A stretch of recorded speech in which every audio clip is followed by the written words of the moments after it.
Diabetes వచ్చిందంటే కంటి చూపు తగ్గిపోవడం, గుండె రిలేటెడ్ సమస్యలు, అలాగే నరాల బలహీనత ఇవన్నీతో పాటు మజిల్ మాస్ తగ్గిపోతూ ఉంటుంది, బలహీనంగా కనిపిస్తూ ఉంటారు. వీటన్నిటికీ ఒక సొల్యూషన్ ఉంది, అదేంటో చూద్దాం. డయాబెటీస్ వచ్చిన వాళ్ళల్లో over a period of time muscle తగ్గిపోయి సన్నబడిపోతారు.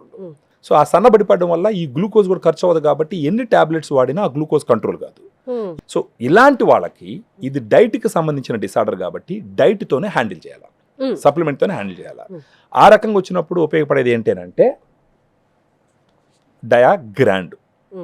సో దీన్ని ఎందుకు వాడాలా, దీనివల్ల ఉపయోగం ఏంటని మీరు అడగచ్చు. ఈ డయాగ్రాండ్ వల్ల ఉపయోగం ఏంటంటే డయాగ్రాండ్లో 5 రకాల ప్రోటీన్ సోర్స్ ఉంటుంది అనమాట. ఒక 100 గ్రామ్ పౌడర్కి 24 గ్రామ్స్ ప్రోటీన్ ఉంటుంది. ఈ 5 రకాల నుంచి వస్తుంది: whey, casein, soya, green pea, brown rice. ఇండియాలో 5 రకాల ప్రోటీన్ సోర్స్ ఉన్నటువంటి సప్లిమెంటు ఏదీ లేదు.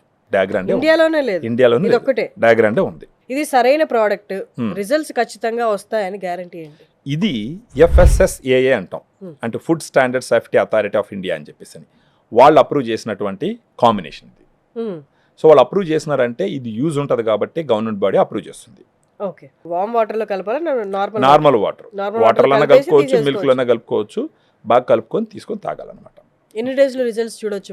మనకి మామూలుగా ఇప్పుడు ఏది కూడా సప్లిమెంట్ అంటే ఒక డిసిప్లిన్ ఒకటి ఉండాలన్నమాట. ఫస్ట్ ఏమవుతుందంటే డయాగ్రామ్ తీసుకోవడం వల్ల వాళ్ళు ఎక్సెస్గా ఫుడ్ తినరు. ఇది ఓవర్ పీరియడ్ ఆఫ్ టైం ఇప్పుడు మనకు మధ్యలో పెట్టాలనుకోండి. ఇవాళ నేను తీసుకున్నాను అనుకోండి, నా క్రేవింగ్స్, ఆకలి ఎక్కువగా ఉండడం, ఇది ఎప్పటి నుంచి తగ్గొచ్చు? ఒక వారం 10 రోజుల్లో తెలుస్తుంది మీకు.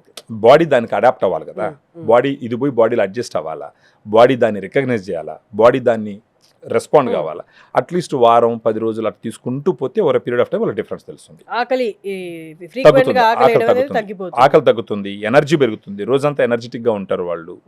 సో వాళ్ళకే తెలుస్తుంది అనమాట శరీరంలో. అంత ముందరికి ఇప్పటికీ తేడా తెలుస్తుంది.